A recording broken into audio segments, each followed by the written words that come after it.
morning, ladies and gentlemen. While I wait for the presentation, let me thank Secretary Jayesh Ranjan for inviting me for the talk.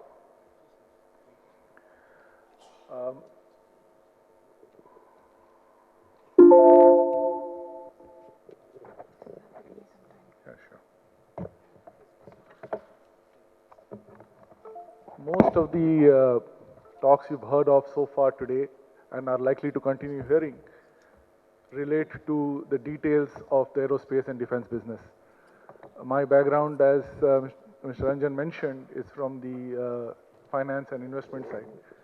And I thought that it may be useful for you to have a view of 20,000 feet as to what the government is doing overall, and as what we in the private sector as investors see the effect of that in terms of the policies that the government is attempting to follow, and how quickly that is likely to translate to things beginning to move on the ground.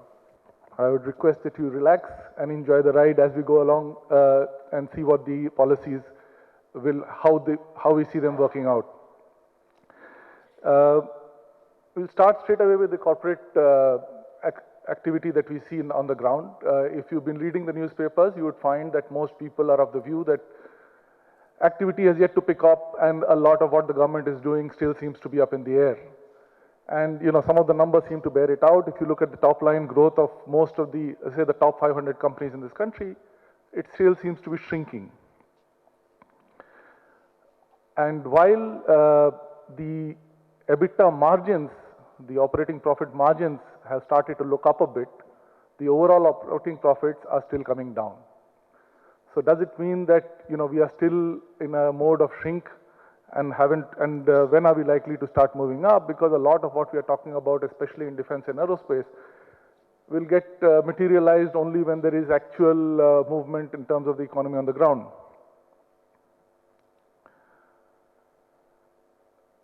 You are all aware that until and unless loans start to increase, the economic activity doesn't increase. And again, this is one more metric which is somewhat negative for the moment, where we find that except for retail loans, corporate loans at least haven't started going up. So if you were to be running the government, what would you do different? And I think it's always good to take a macro view and put all the parameters together. So back to school, GDP is a function of consumption, investment, government spend, and the net export minus import. Since most of us are from the industry, I will start with the export and import side and the investment side, and then talk about the trends that we see happening in the consumption and government expenditure. Exports, it appears, have been falling and falling off a cliff. They're almost down 24% over the last 1 year. The good news is, so have the imports. In fact, a large part of the drop that we see in the exports comes because of the commodity prices. You are aware we are one of the largest importers of oil and crude in the country. So if, for example, in the last quarter alone, the fall in oil imports have been to the order of $22 billion. The fall in exports has been to the order of 10. So actually our current account deficit is actually improving. It's always good to take a long view of things and see how they worked out. If you look at it from 2004 onwards, actually when almost a decade back, we started moving down in terms of the current account, and for the most part, it has been negative. In fact, we did not recover even after the 2008 financial crisis. And only in the last 2-3 years after, we had a sharp fall in the rupee, did the government actually put, for example, curbs on various imports, largely gold, and that started the shrink in the fiscal deficit, in the current account deficit. And we see that now, even though the gold imports have been released, the current account is actually improving.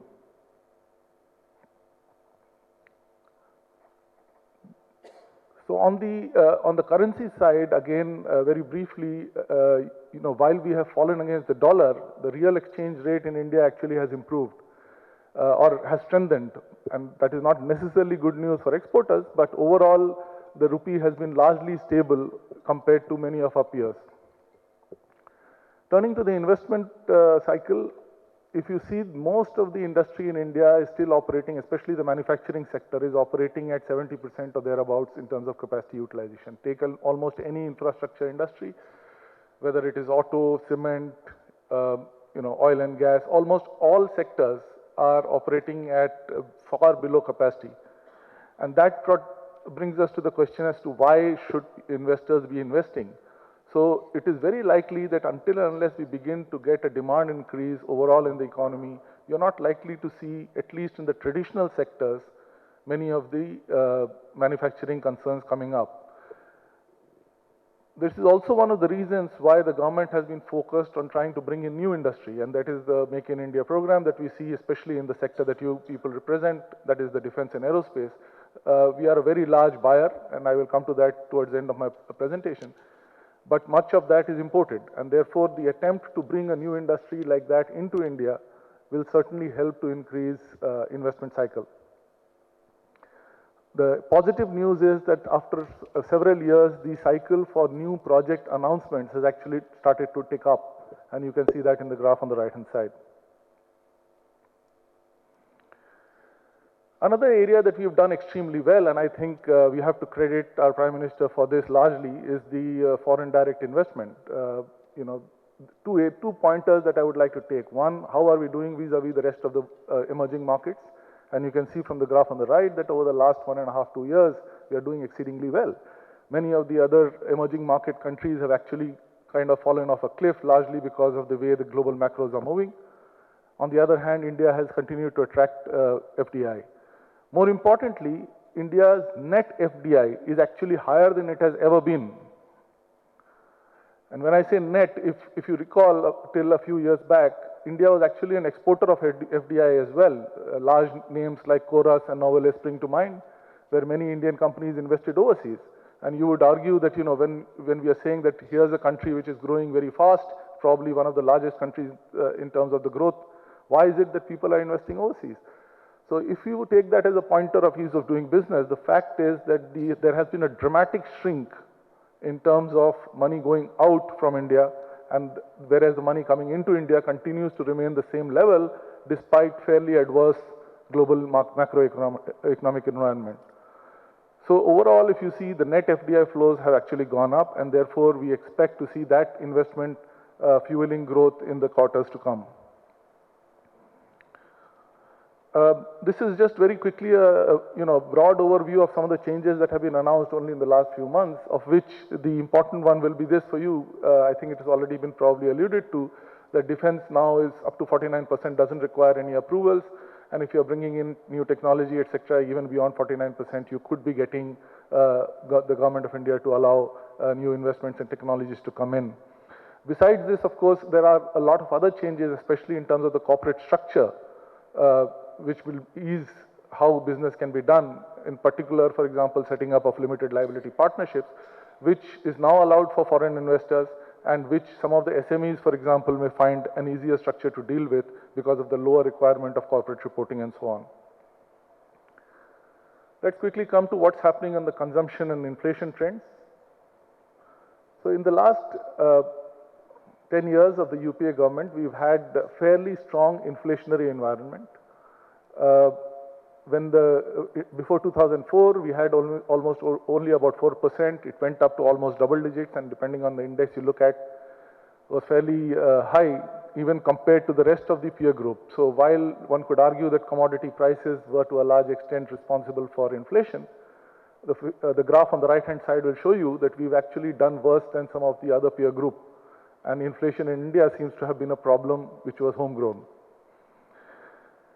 Is there something to explain that? A large amount of that can be explained by the food inflation that we have seen.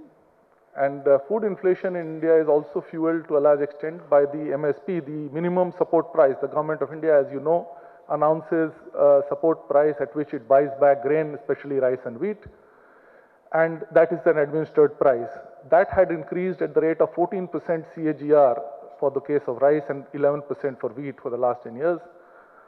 Consequently, food inflation has tracked that, and overall inflation has tracked that as well. One of the new things that the current government has done is to reduce the increase in prices for grains to only about 4%, and therefore food inflation has come down quite dramatically, besides some of the other supply side management steps that the government has taken.